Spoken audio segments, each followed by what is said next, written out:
You are nothing but a burden I've carried for 20 years. Chidi Okonkwo's voice thundered through the grand ballroom of the Eco Hotel, silencing 200 guests mid-celebration. His wife Amara stood frozen at the center of the room, the microphone she'd been using to toast their anniversary dinner slipping from her trembling fingers. You heard me, Chidi continued, his face twisted with contempt as he pushed past their stunned adult children. This charade ends tonight. I'm done pretending I love you. I'm done living a lie. The orchestra had stopped playing. Waiters stood motionless with trays suspended in midair. Amara's sister rushed forward, but Chidi held up his hand. Everyone here needs to know the truth, he announced, swaying slightly. Whether from alcohol or adrenaline, Amara couldn't tell. My wife is a controlling, cold woman who trapped me in this marriage, but I've found real love, real passion, real partnership. He snapped his fingers, and from the far end of the ballroom, a woman in a scarlet dress glided forward. She was young, 30 at most, with the kind of beauty that came from expensive salons and designer boutiques. Amara recognized her immediately. Kemi, her husband's executive assistant. This is the woman I love, Chidi declared, wrapping his arm around Kemi's waist. And I'm filing for divorce tomorrow morning. The gasps that rippled through the crowd felt like physical blows against Amara's chest. She looked at her 3 children, Obi, Ngozi, and Zainab, their faces contorted with shock and rage. She saw her mother-in-law weeping into her wrapper. She saw friends she'd known for decades averting their eyes in embarrassment. But what crushed her most was the look of triumph on Kemi's face as she pressed herself against Chidi's side. What would you do if you walked in on this? Viewers, before we dive into this incredible story, please do me a favor and help subscribe right now. Drop a like on this video, it actually helps more than you think. And comment below where you're watching from. Are you in Lagos, New York, London, Jamaica, Canada? I want to know. 48 hours earlier, Amara had been blissfully unaware of the destruction headed her way. She'd spent the morning at her office, Okonkwo Properties, the real estate development company she'd built from nothing while Chidi climbed the corporate ladder at an oil firm. The anniversary celebration had been his idea, actually. He'd insisted they needed to do something special for their 20th year together. You've been working so hard, my love, he'd told her just last week, massaging her shoulders as she reviewed construction contracts. Let me plan something wonderful for us. You deserve it. She'd been touched, flattered even. After 2 decades of marriage, 3 children, and the daily grind of building an empire, she'd thought they were entering a new phase, one where they could finally enjoy the fruits of their labor together. How spectacularly wrong she'd been. Now, standing in the middle of their lavish anniversary party with 200 witnesses to her humiliation, Amara felt something crack open inside her chest. But it wasn't her heart breaking, it was something else, something colder, sharper. Amara, say something, her sister Nkem hissed, grabbing her arm. Don't just stand there. But Amara couldn't speak. She was too busy calculating, too busy remembering. The company, the properties, the investments, the offshore accounts. Everything was in her name. Chidi had joined Okonkwo Properties 5 years ago when his oil company downsized. She'd made him managing director, given him signing authority, let him represent the company at high-profile events. He'd loved the prestige, the respect, the way people called him Oga and treated him like royalty. But the ownership documents, those had remained untouched in her private safe. I think you should leave, Obi said, stepping between his parents. At 23, he was the eldest and looked exactly like his father, same square jaw, same intense eyes. You've done enough damage for one night. Chidi laughed, a harsh sound that made several guests flinch. This is my party, boy. I paid for it. With whose money? Ngozi demanded, appearing at her brother's side. At 21, she had her mother's sharp intelligence and her father's boldness. Every naira came from Mama's company account. Kemi's smile faltered slightly, but Chitty remained undeterred. Community property, my dear. Everything your mother has built, I'm entitled to half. My lawyers will make sure of it. That's when Amara finally found her voice. It came out quiet, steady, terrifyingly calm. Get out. Chitty turned to her, eyebrows raised. Excuse me. I said get out. Amara straightened her shoulders, feeling the weight of her ancestors settling over her like armor. Take your mistress and leave. This party is over. You can't tell me. This is my hotel, Amara interrupted. I own 40% of the shares. One phone call and security will escort you out in handcuffs if necessary. The color drained from Chitty's face. He'd forgotten about that investment.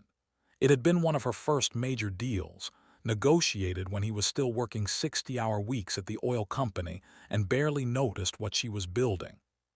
Fine, he spat, grabbing Kemi's hand. We'll go, but don't think this is over, Amara. By the time my lawyers are done with you, you'll be begging me to come back.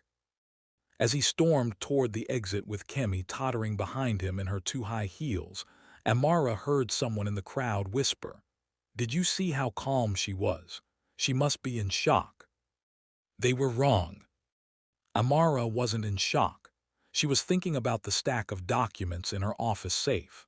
The quarterly reports Chitty had been too lazy to read carefully. The property deeds he'd signed without reviewing. The power of attorney he'd given her to handle the boring paperwork while he focused on big-picture strategy. She was thinking about how much rope a man could hang himself with when he was too arrogant to pay attention. The ballroom emptied quickly after that. Friends approached with sympathetic touches and empty platitudes. We had no idea. Men can be such fools. You're better off without him. But Amara barely heard them.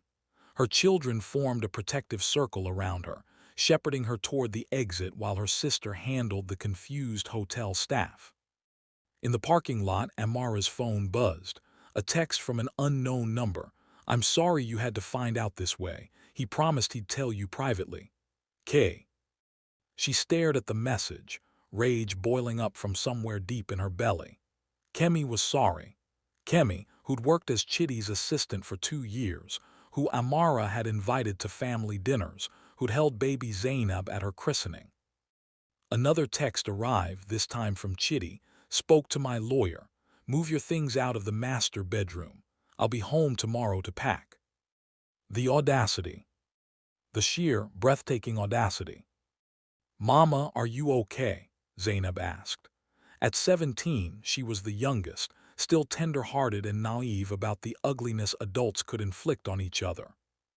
Amara looked at her daughter's tear-streaked face and felt something harden inside her chest. I'm better than okay, my love, she said softly. I'm free. That night, Amara didn't sleep. Instead, she sat in her home office, the room Chitty had always called your little workspace, as if building a multi-million-dollar real estate empire was a hobby, and began making lists. Assets, liabilities, vulnerabilities, leverage points. At 3 a.m., her lawyer and best friend from university, Funmi, arrived with coffee and a leather portfolio. I came as soon as I saw the videos, Funmi said grimly. Half of Lagos has already posted footage online.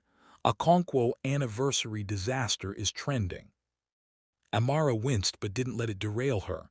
What are my options? Funmi opened the portfolio and spread documents across the desk. Legally, you're in an excellent position. Everything significant is in your name. The company, the properties, the investment accounts. Chitty has his salary from serving as managing director, but that's about it. He thinks he's entitled to half. He's wrong. Under Nigerian law, you can make a case that Okonkwo Properties was built before and during the marriage, but through your sole efforts and capital. He contributed labor, yes, but the assets themselves are registered to you personally, not as marital property. Amara felt a grim satisfaction settle over her. He doesn't know that, does he? Most men don't read the fine print when their wives are handling the boring paperwork. Funmi smiled, but it didn't reach her eyes. There's more, though. I did some preliminary digging after I saw the videos. Your husband has been moving money. That got Amara's attention. What do you mean? Small amounts at first. 5,000 naira here, 10,000 there. Nothing that would trigger alerts. But over the past 6 months, he's transferred roughly 2 million naira from the company operational account into a personal account we don't have access to. He's been stealing from his own wife's company to fund his mistress, Amara said flatly. Technically, yes. And I'd bet my law degree that apartment Kemi lives in, the one in Victoria Island that's supposed to be a company property for visiting executives. I checked the internal logs. No executives have stayed there in 8 months, but the monthly maintenance fees are still being paid from company funds. Amara stood and walked to the window, looking out over the glittering Lagos skyline. Somewhere out there, Chidi was probably lying next to Kemi, celebrating his freedom, convinced he'd just executed the perfect escape plan. He had no idea what was coming. Fund me, Amara said quietly. I want you to audit every transaction Chidi has made in the last 2 years, every contract he signed, every deal he negotiated, every expense he approved. I want to know exactly how much of my company he's been using as his personal piggy bank. And then, Amara turned from the window, her face hard as granite. I'm going to destroy him so quietly, he won't even know what hit him until it's too late. But as Funmi gathered her documents and prepared to leave, Amara's phone rang. The caller ID showed Chidi's mother. Mama Okonkwo, Amara answered, bracing herself. My daughter, the elderly woman's voice cracked with emotion. What my son did tonight. There are no words, no excuse. I am ashamed. It's not your fault. Listen to me, Mama Okonkwo interrupted, her voice suddenly sharp. There is something you need to know about that girl, about Kemi, something Chidi doesn't know either. Amara's hand tightened on the phone. What is it? She's pregnant, 3 months along, and she's been telling everyone in our family compound that once she gives Chidi a son, you'll be completely replaced. The room tilted sideways for a moment. Then it snapped back into focus, sharper than before. Thank you for telling me, Mama, Amara said softly. After she hung up, Funmi was staring at her with wide eyes. Pregnant. Amara smiled, and this time it was genuine, a predator's smile, all teeth and promise. Oh, this just got much more interesting. The morning after the anniversary disaster, Amara woke to find her phone exploding with notifications. The humiliation had gone viral overnight, not just in Nigeria, but across the African diaspora. WhatsApp groups were ablaze with commentary. Twitter was ruthless. Instagram stories dissected every moment of Chidi's public betrayal. Nigerian businessman Humiliated's wife AT anniversary party, read one headline. Mistress in red dress sparks Lagos society scandal, proclaimed another. Someone had even created a TikTok trend using audio from the party. You are nothing but a burden I've carried for 20 years. Set to dramatic music, with people acting out reactions. Amara sat in bed, scrolling through it all with a strange detachment. She should have felt devastated, mortified, destroyed. Instead, she felt powerful. By 9 a.m., she was showered, dressed in a crisp white business suit, and seated in her corner office at Okonkwo Properties headquarters. Her executive assistant, Blessing, had already fielded 37 calls from business associates, friends, and journalists. What should I tell them, Ma? Blessing asked nervously. Tell them Mrs. Okonkwo is focused on business as usual, Amara said calmly. No further comment at this time. At 10 a.m., Chidi arrived at the office like he owned the place, which, in his mind, he partially did. He strode past reception without acknowledging the staff's nervous glances, heading straight for the managing director's suite on the 4th floor. He found the door locked and his key card deactivated. What the hell, He jiggled the handle, then pounded on the frosted glass. Blessing, blessing. Amara's assistant appeared in the hallway, wringing her hands. Mr. Okonkwo, I'm sorry, but… Open this door, now. I can't, sir. Mrs. Okonkwo has. I'm the managing director of this company. Chidi's voice rose to a roar. This is MY office. Actually, Amara's voice cut through the commotion like a blade. It's mine. She emerged from the elevator, flanked by Funmi and 2 security guards. Every eye in the office corridor turned to watch the confrontation. What are you doing? Chidi demanded. You can't lock me out of my own office. It's not your office, Chidi. It never was. Amara nodded to Funmi, who stepped forward with a manila folder. Mr. Okonkwo, Funmi said formally, you are hereby notified that you have been terminated from your position as managing director of Okonkwo Properties, effective immediately. All access privileges, company credit cards, and benefits are revoked. The color drained from Chidi's face. You can't. I have a contract. Which includes a morality clause, Funmi continued smoothly. The clause states that any employee, including executive leadership, who engages in conduct that brings disrepute to the company can be terminated without notice. I'd say publicly humiliating the CEO and owner at a company-sponsored event qualifies. This is insane. Chidi looked around wildly as if expecting someone to defend him, but the gathered staff members looked away, embarrassed. I built this company with you, Amara. I deserve. You deserve exactly what you contributed, Amara interrupted. Which, according to our records, is a salary that I paid you generously for 5 years.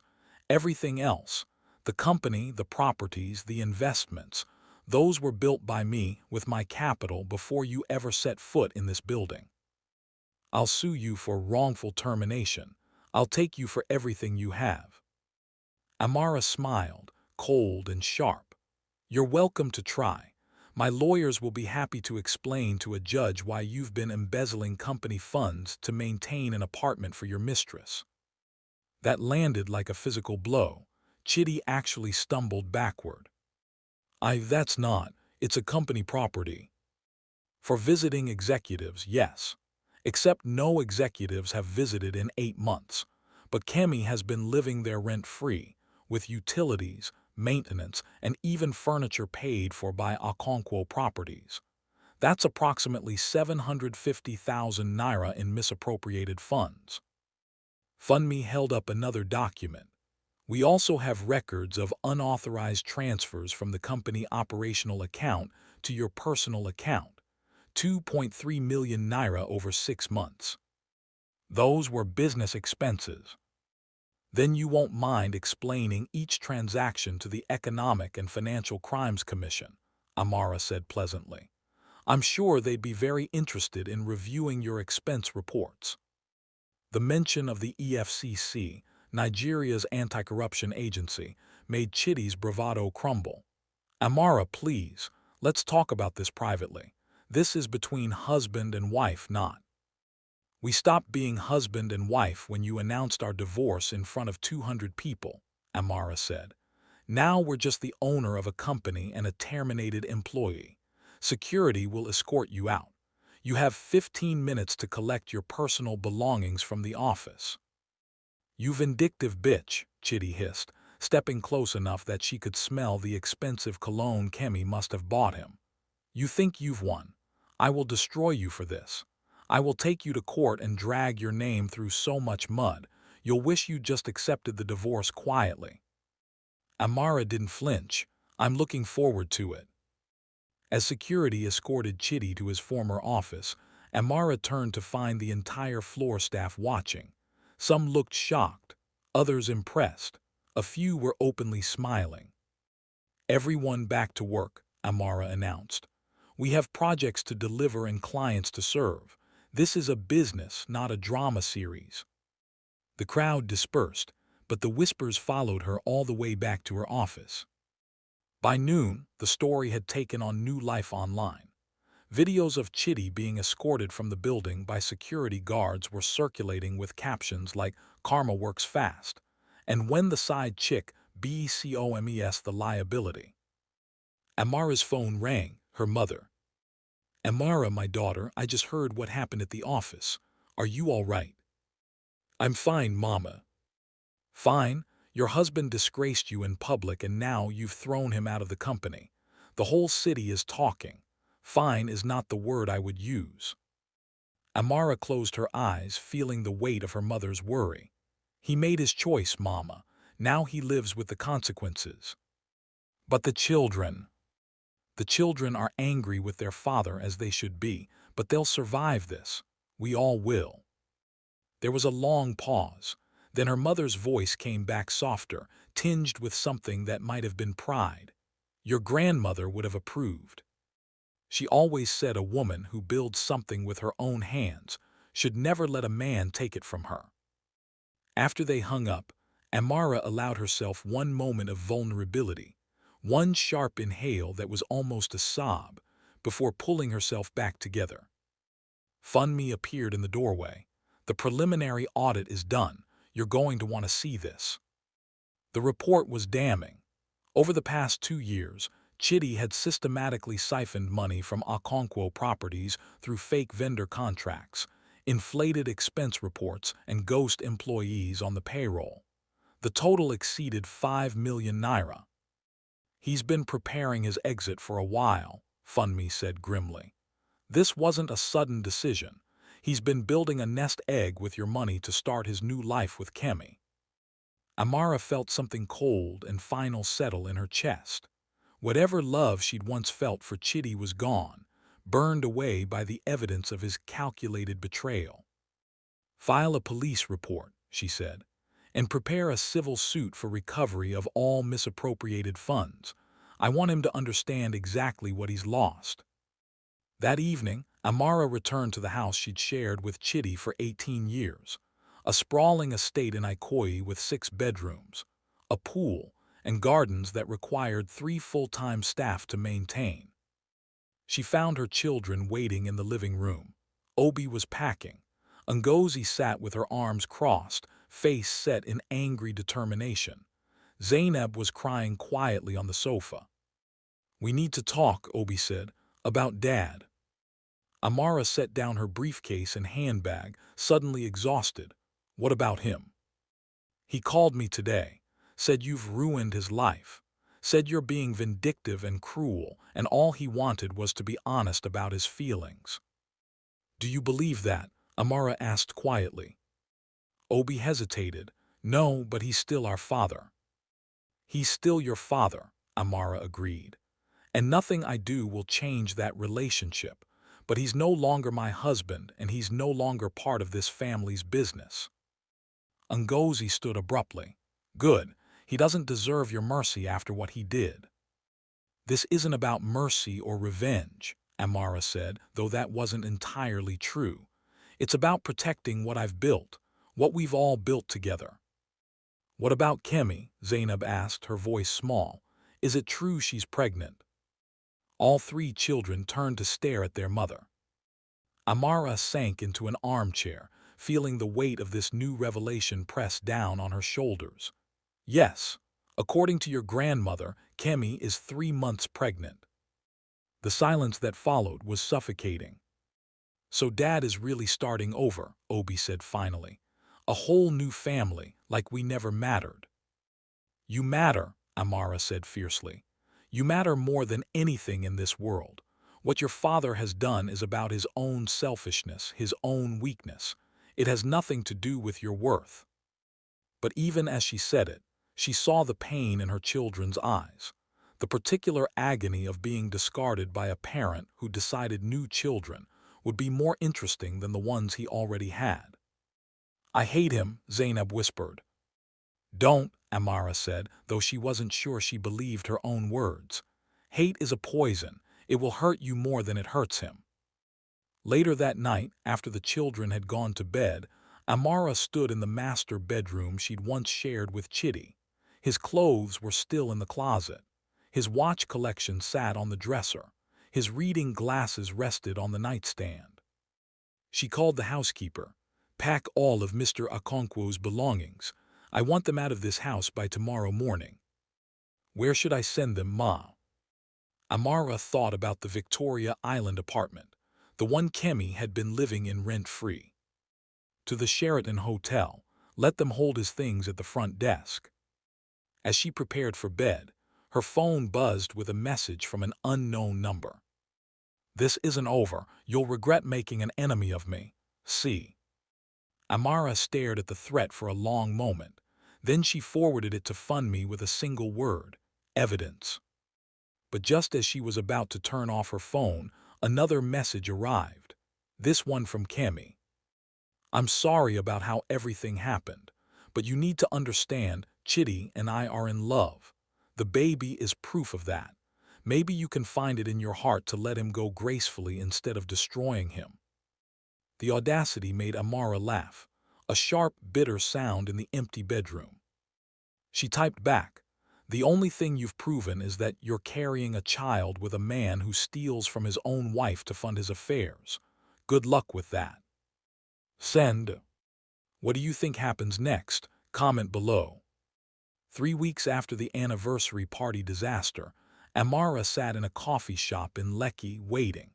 She'd chosen a quiet corner table, away from the Friday afternoon crowd of young professionals and university students.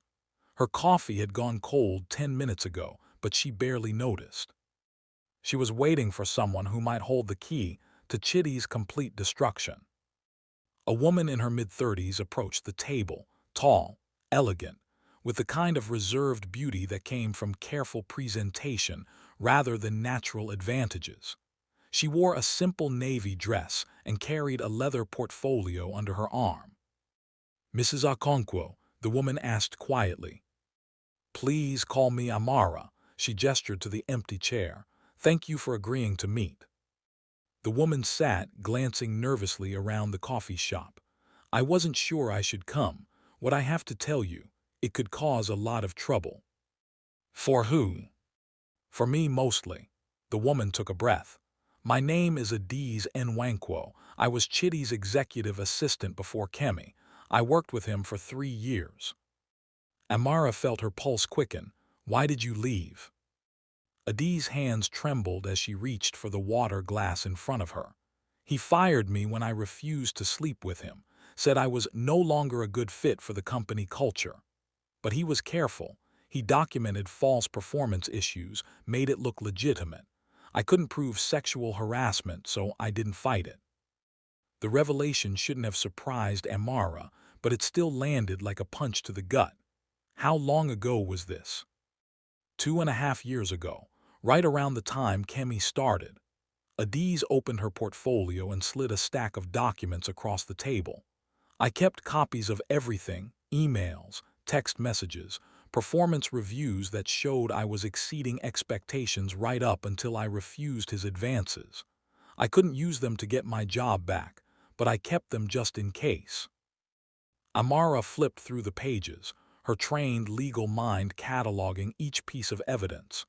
Inappropriate text messages, late-night meeting requests, an email where Chitty suggested they continue this discussion somewhere more private. "Why are you showing me this now?" Amara asked. Adiz's eyes hardened. "Because I saw what he did to you at that party. I saw how he humiliated you in front of everyone, and I thought, this man has been destroying women for years and getting away with it. Maybe it's time someone stopped him." "This is sexual harassment," Amara said slowly, "potentially a criminal matter." "I know, but I also know how these things go. It's his word against mine, and he's a respected businessman with connections. I'm just a former employee with an axe to grind." Adiz leaned forward. "But if you're building a case against him, for the embezzlement, for anything, maybe these help establish a pattern of behavior." Amara's mind was already racing ahead, connecting dots. Sexual harassment, abuse of power, embezzlement, adultery with a subordinate employee. Each piece added weight to the case Funmi was building. "There's something else," Adiz said quietly. Kemi isn't the first assistant he's had an affair with. There was someone between me and her. A woman named Kioma. She got pregnant too. The coffee shop noise faded to a distant hum. What happened to her? Chidi paid her off, gave her 500,000 naira to disappear and never mention his name in connection with the child. I only know because she called me afterward, crying, asking if she'd made the right choice. Do you know where she is now? She moved to Port Harcourt, got married to someone else who thinks the baby is his. Adi's expression was pained. I'm not judging her. We all do what we have to do to survive. Amara sat back, her mind reeling. Chidi had another child. A child he'd paid a woman to hide. A pattern of predatory behavior toward employees. Years of deception she'd been completely blind to. I need to contact Kioma, Amara said. Would she be willing to talk? I don't know. She was terrified of Chidi, but maybe if she knew she wasn't alone anymore, that other women were coming forward. Adiz pulled out her phone. I can give you her number. After Adiz left, Amara sat alone with cold coffee and explosive information. She should call FundMe immediately. Should start planning how to use this evidence. Instead, she called her sister. Kim, I need you to listen to everything I'm about to tell you and not interrupt until I'm done. 20 minutes later, her sister's voice came through the phone, shaking with rage. That bastard, that absolute bastard. All these years, I thought he was a good husband who just got seduced by a younger woman, but he's been a predator all along. I don't know what to do with this, Amara admitted. Part of me wants to burn his entire life to the ground, but another part. What? I keep thinking about his mother, about our children. If I expose all of this publicly, the affairs, the illegitimate child, the harassment, I'm not just destroying Chidi, I'm destroying them too.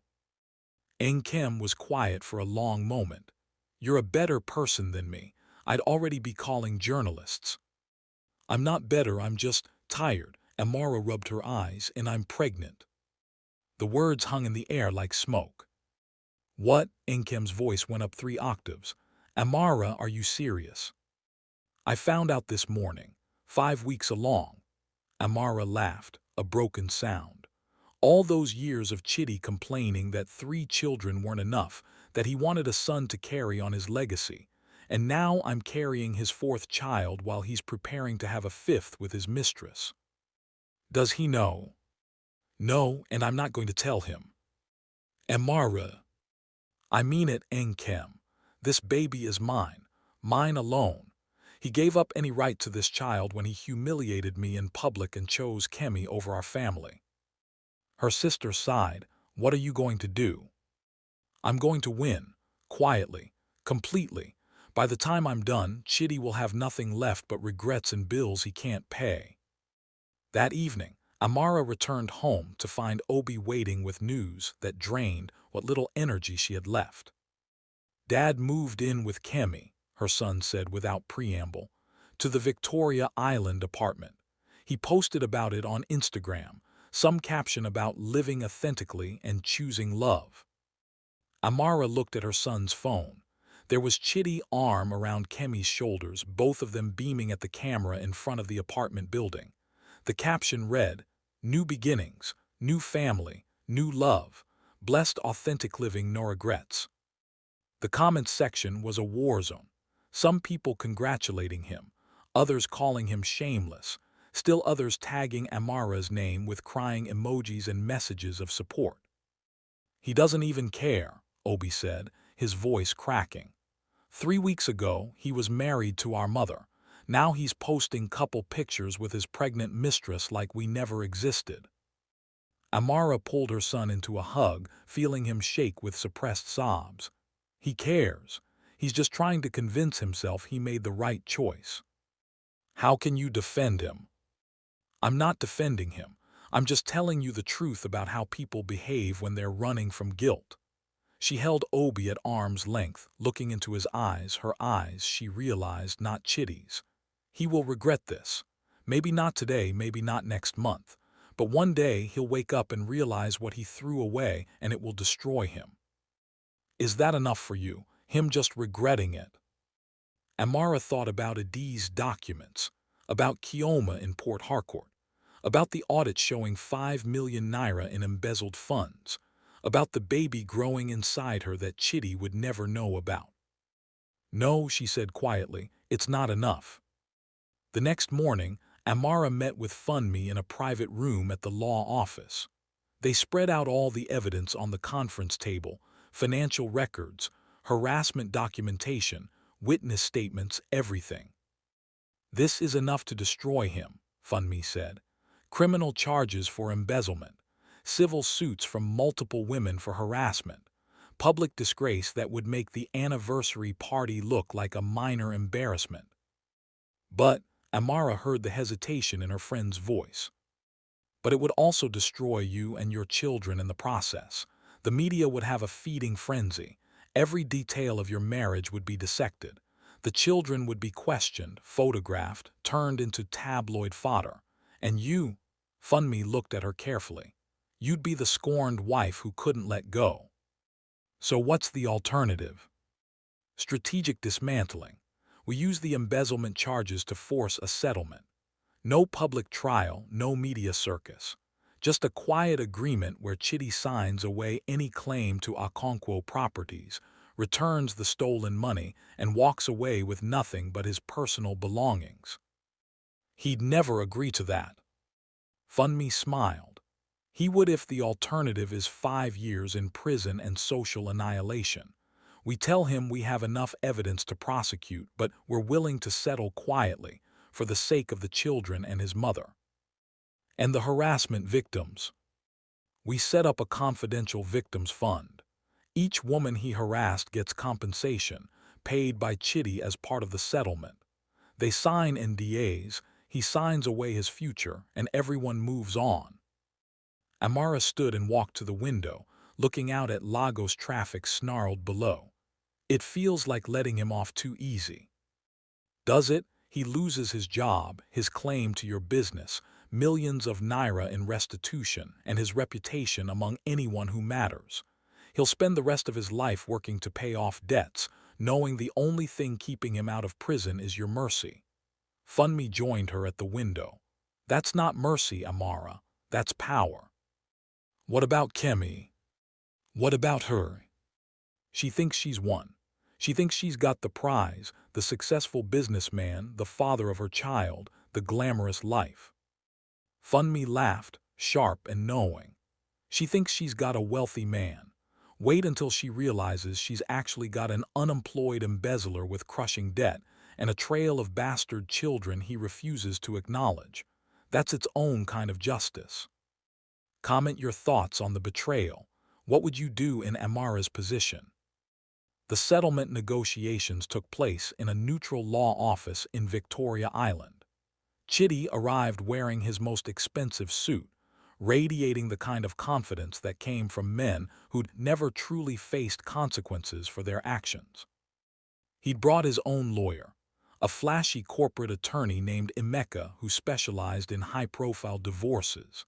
They'd clearly expected to steamroll Amara into submission, to walk away with half her empire and a generous monthly support package.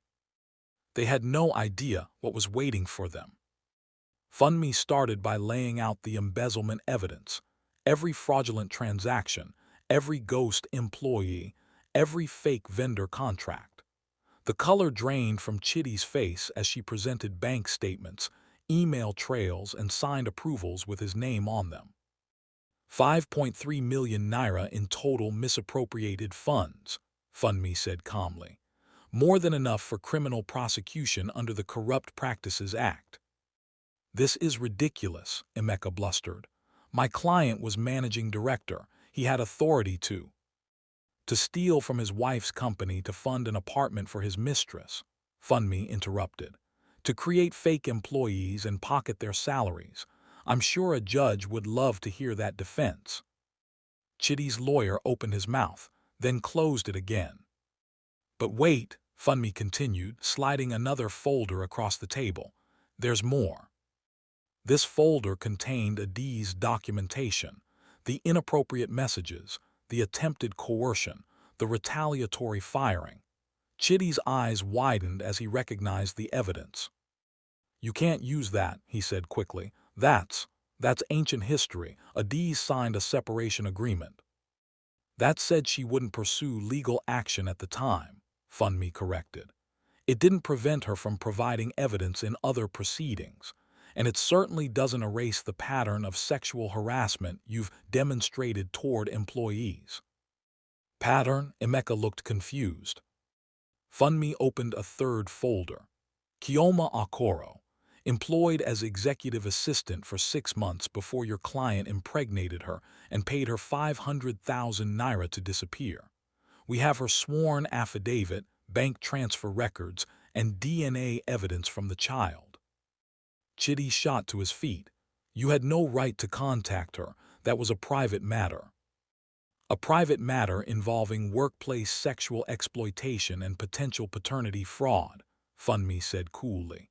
"Kioma's current husband is quite interested to learn the truth about his daughter, but that's a separate issue." Amara watched her husband collapse back into his chair, the reality of his situation finally penetrating his armor of arrogance. "What do you want?" Chitty asked, his voice barely above a whisper. "Everything," Amara spoke for the first time, her voice steady and cold. "You will sign a complete financial settlement that gives me sole ownership of Akonkwo Properties and all its subsidiary holdings. You will return every naira you stole, with interest. You will resign all board positions and company affiliations that benefit from my business network. I'll be left with nothing." "You'll be left with your freedom," Funmi corrected, "which is more than you deserve. Sign this agreement and we won't press criminal charges. Refuse, and you'll spend the next 5 years in Kirikiri prison while Kemi raises your child alone." Chitty looked at his lawyer desperately. "Emeka, tell them they can't do this." But Emeka was reading through the settlement documents, his expression growing grimmer with each page. "Chitty, they have you. The evidence is overwhelming. If this goes to trial, you'll lose everything plus your freedom." "But the company, I helped build that company." "No," Amara said softly. "You worked for that company. I built it with my own capital, my own vision, my own connections, long before you ever walked through the door. You were an employee who happened to be married to the owner, nothing more." The truth of that statement hung in the air like a death sentence. "You vindictive bitch," Chitty hissed. "This is because I chose Kemi over you, because I had the courage to leave an unhappy marriage and find real love."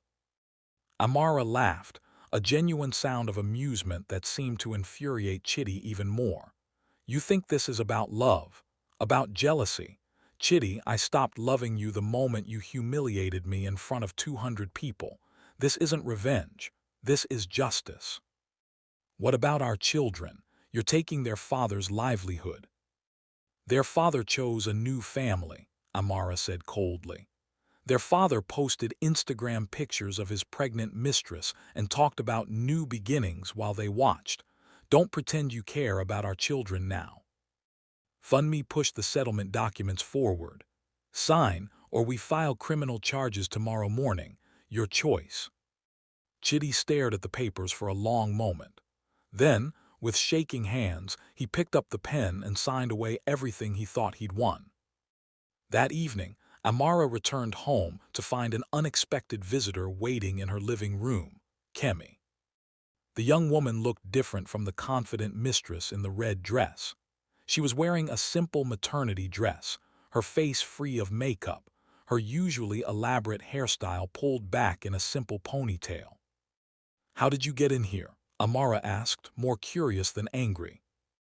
"I told the gate guard I needed to speak with you urgently, about Chitty." Kemi's hands rested protectively on her swollen belly. I need you to know something." "I don't think we have anything to discuss." "Please," Kemi's voice cracked. "Just give me 5 minutes." Against her better judgment, Amara sat down. "Talk." "Chitty has been lying to me about everything. Tears streamed down Kemi's face. He told me he owned half of Okonkwo properties, that after the divorce we'd be wealthy, that he'd take care of me and our baby in the style we deserved. Let me guess, you just found out that's not true. Kemi nodded miserably. He came home from the settlement meeting today and told me everything, that he has to pay back millions of naira, that he has no claim to the company, that he's basically unemployed with massive debts. And now you're wondering what you've gotten yourself into, Amara said flatly. I'm 28 years old and pregnant with a married man's baby, Kemi burst out. I thought he was going to divorce you and marry me. I thought we were going to have this amazing life together. But now you realize you're just another woman he used and discarded, Amara finished. Like Adiz, like Kioma, like me. Kemi's head snapped up. Kioma. The assistant before Adiz. The one he got pregnant and paid off 5 years ago. Did he mention her? The look of devastation on Kemi's face might have been satisfying if Amara wasn't so tired of the whole sordid mess. There's another child, Kemi whispered. There's always another woman, Kemi. That's who Chidi is. A man who uses people and throws them away when they're no longer convenient. Kemi sat in silence, processing this new reality. Then she looked up at Amara with something like desperation. What should I do? Why are you asking me? Because you survived him. You're still standing while he's falling apart. I don't know how to do that. Amara felt an unexpected pang of sympathy. This girl, and she was barely more than a girl, had been as much a victim of Chidi's manipulations as anyone else. Get a good lawyer, Amara said quietly. Establish paternity and secure child support before Chidi goes completely broke. Document everything, and for God's sake don't marry him. He already asked me to marry him, said we should do it before the baby comes. So he can make you legally responsible for his debts. Amara shook her head. Kemi, the man you thought you were getting doesn't exist. The wealthy businessman who swept you off your feet was built on money he stole from my company and lies he told you both. What's left is a middle-aged man with no job, crushing debt, and a history of abandoning his responsibilities. Kemi stood to leave, wiping her eyes. I'm sorry for everything. I know that doesn't mean anything, but I am. Are you sorry you slept with a married man or sorry you got caught? Amara asked. Kemi didn't answer. She just walked to the door, then paused. He's going to hate you for this, for taking everything from him. Let him, Amara said. His hate can't hurt me anymore. After Kemi left, Amara sat in the empty living room, one hand resting on her own belly. The baby inside her, Chidi's fourth child, whether he knew it or not, kicked gently. She'd won. She'd taken back her company, secured her children's future, and reduced Chidi to exactly what he deserved to be: nothing. So why did victory feel so hollow? The answer came 2 days later, when her daughter Zainab found her crying in the garden. Mama, the teenager sat down beside her mother on the stone bench. What's wrong? I thought you won. That dad signed everything over. I did win, Amara said, wiping her eyes. That's the problem. I don't understand. For 20 years I loved your father. I built a life with him. I had children with him. I believed in us. Amara looked at her daughter's concerned face. And it was all a lie. Every moment, every memory, every promise, all tainted by who he really was underneath. But you're free now, Zainab said. You don't have to live with the lie anymore. No, but I have to live with knowing I was married to a stranger for 2 decades. That I was so blind, so trusting, that I never saw the real him until it was too late. Zainab took her mother's hand. Or maybe you weren't blind. Maybe you just loved him enough to believe he could be the person he pretended to be. When did you get so wise? Amara asked, squeezing her daughter's fingers. I learned from watching you, Zainab smiled. You taught me that love doesn't make you weak, trusting people doesn't make you stupid, being kind doesn't make you a victim. Dad's choices are on him, not you.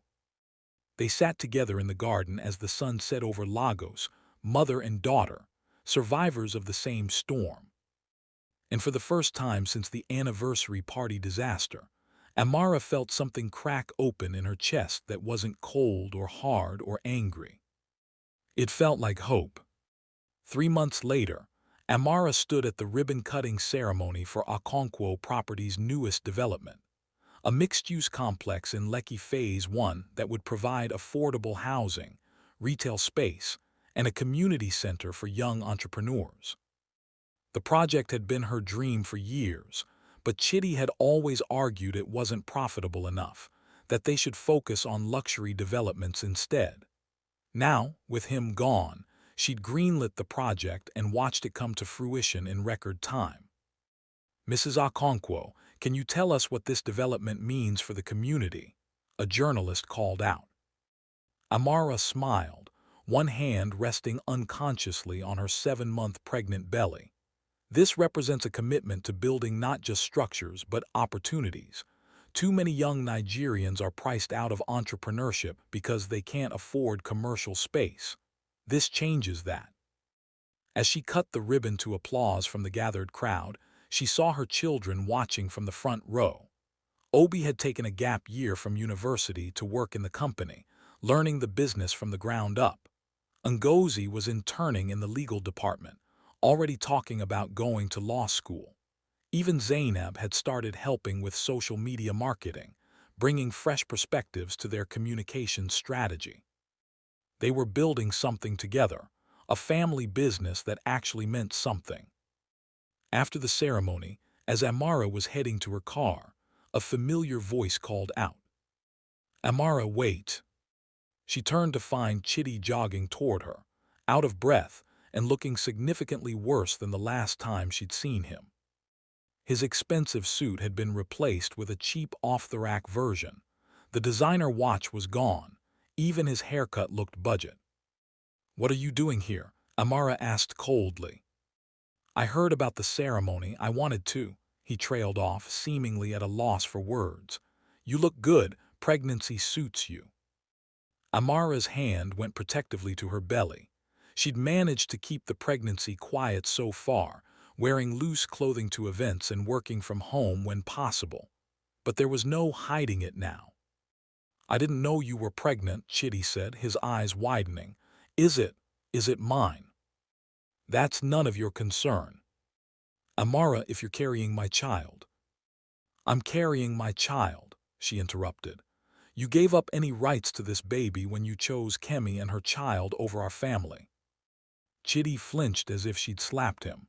"I made a mistake, a terrible, unforgivable mistake, but I'm still the father of your children. I still care about." "You don't get to care now," Amara said, her voice sharp enough to cut glass. "You don't get to show up after everything you've done and play the concerned father.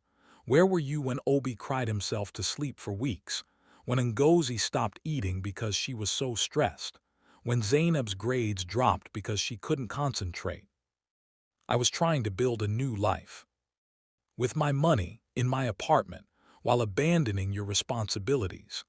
Amara stepped closer, lowering her voice so the lingering guests wouldn't hear. "How's that new life working out for you, Chitty?" His jaw tightened. "Kemi left me, took the baby and moved back to her family in Ibadan. She filed for child support, but I can barely afford my rent, let alone support another child." Despite herself, Amara felt a flicker of something that might have been pity. "What did you think would happen? That she'd stand by you when you had nothing to offer?" "I thought she loved me," Chitty said quietly, "the way you used to love me." "I did love you. I loved you enough to trust you with my business, my heart, and my future, and you threw it all away for a fantasy." "I know, God, Amara, I know." Chitty's eyes were wet now. "I see it all so clearly now, how good I had it, how stupid I was, how much I lost." "And what do you expect from me? Forgiveness? A second chance?" "I expect nothing," Chitty said. "I just wanted you to know that I understand now what I destroyed, and that I'm sorry for everything." Amara looked at the man she'd spent 20 years of her life with and felt nothing. No love, no hate, not even satisfaction at his downfall, just a distant acknowledgement of who he'd turned out to be. "Your apology is noted," she said finally, "but it doesn't change anything. You're still responsible for paying back what you stole. You're still legally separated from any claim to my business, and you're still not welcome in my life or my children's lives until you prove you've actually changed." "How can I prove that if you won't give me a chance?" "That's not my problem to solve, Chitty. You created this situation. You figure out how to fix it." She turned to leave, but he grabbed her arm. "What about the baby? When it's born, will you at least tell me? Let me be part of its life." Amara gently removed his hand. "If and when this child asks about their father, I'll tell them the truth. That you made choices that prioritized your own desires over your family's well-being. What relationship you have with them after that will depend entirely on what kind of man you become." "That's not fair." "Fair?" Amara laughed, but there was no humor in it. "You want to talk about fair? You humiliated me in front of 200 people. You stole millions from my company. You harassed employees and abandoned responsibilities. You don't get to invoke fairness now." She walked away, leaving him standing alone in the parking lot, and didn't look back. That evening, Amara's family gathered at the house for dinner, a new tradition they'd started after Chitty left. Her mother was there, her sister Kim, the 3 children, and even Mama Okonkwo, who'd essentially disowned her son after learning the full extent of his betrayal. "Did you really see Chitty today?" Kim asked as they sat down to dinner. Briefly, he tried to apologize. Amara passed the jollof rice to Obi. "It was pathetic, honestly." "Good," Ngozi said fiercely. "He should suffer." "Ngozi," Mama Okonkwo chided gently, "he is still your father. Broken and foolish, yes, but still your father." "He stopped being my father when he chose Kemi over Mama," Ngozi shot back. The old woman sighed. "I raised him better than this. Where I failed, I cannot say, but I will not defend what he has done." "You didn't fail, Mama," Amara said gently. "Chitty made his own choices. We all do." Later, after dinner was cleared and the children had retreated to their rooms, the older women sat in the living room with tea. "What will you do when the baby comes?" Amara's mother asked. "Will you tell him?" "Eventually, but on my terms in my time." Amara sipped her tea. "This child deserves better than to be used as a bargaining chip or a tool for Chitty to manipulate his way back into my good graces. And if he demands paternity rights, then my lawyers will remind him that his parental rights are contingent on fulfilling his obligations to his existing children. Obligations he's currently failing at spectacularly." Nkem laughed. "You've become ruthless. I love it." "Not ruthless," Amara corrected. "Strategic, there's a difference." "Is there?" Mama Okonkwo asked, her eyes sharp. Amara considered this.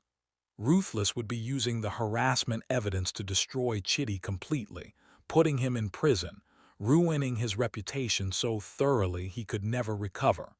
Strategic is giving him a way out that protects everyone, including him, while still holding him accountable. "You're too kind," Nkem muttered. "Or maybe I'm just tired of carrying the weight of his failures." Amara set down her teacup. "He's going to suffer the natural consequences of his actions. He doesn't need me to add to his misery." 6 weeks later, Amara gave birth to a healthy baby girl.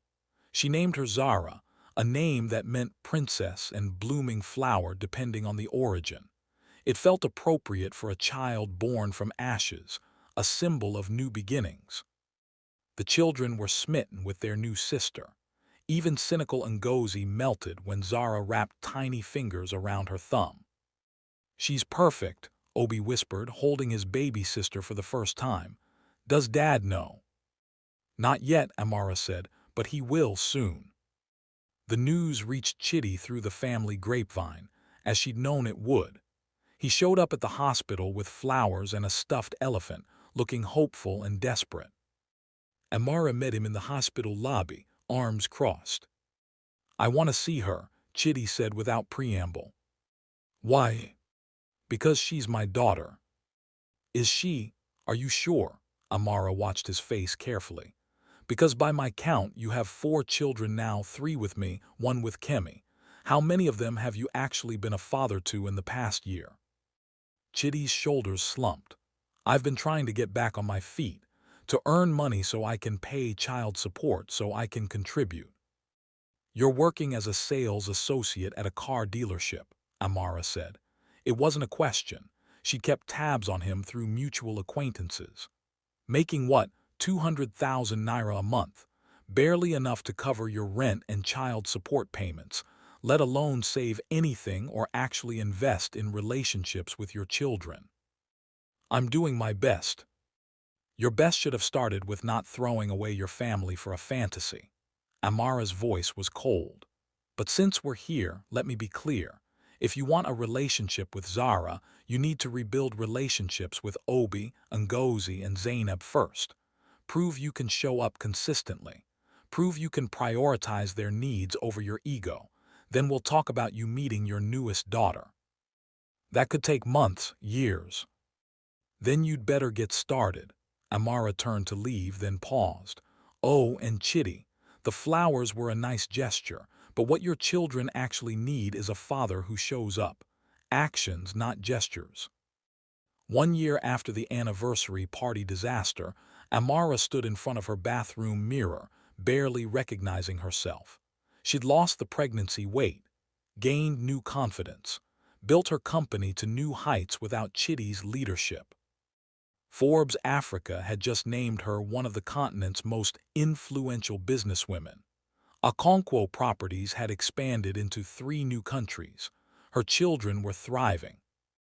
And Chitty, he was slowly, painfully rebuilding a relationship with his older children through supervised visits and family therapy sessions.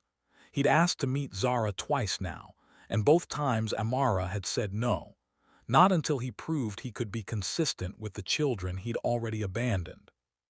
It was harsh, but it was necessary. Because the greatest revenge wasn't destroying him publicly or taking everything he had.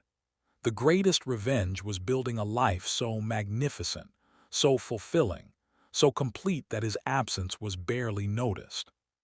The greatest revenge was showing him exactly what he'd thrown away, and making sure he knew he'd never get it back. That evening, as Amara rocked Zara to sleep in the nursery, she heard a soft knock on the door.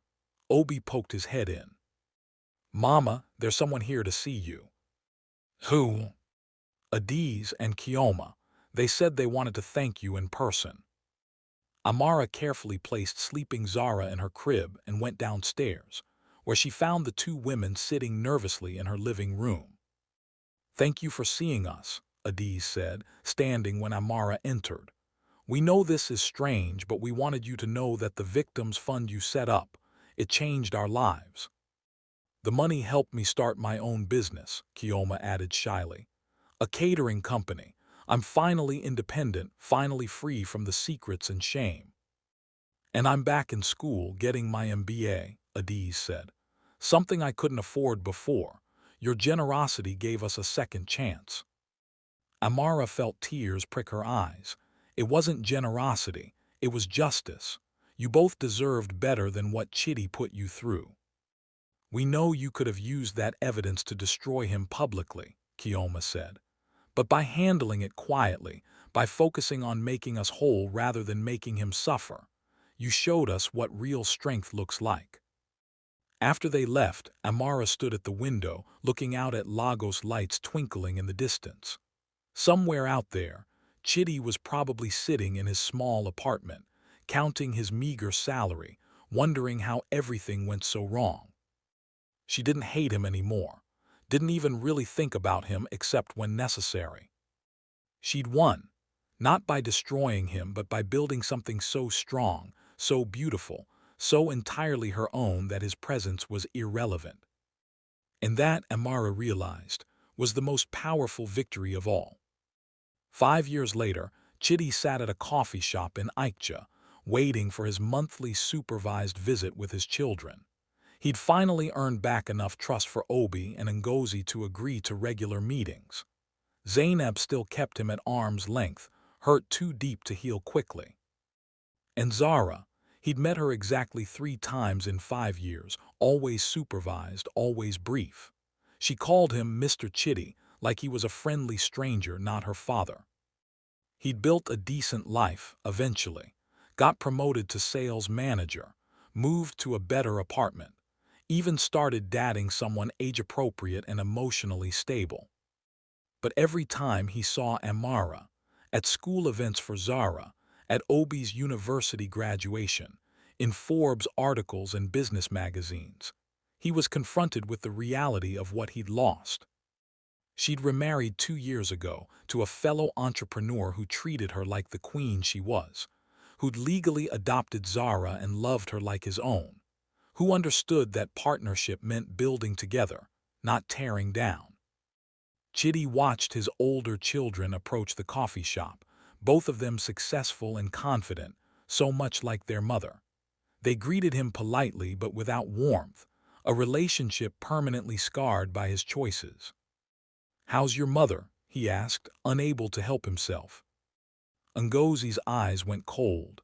"She's happy, successful, building an empire, everything she was before you tried to destroy her."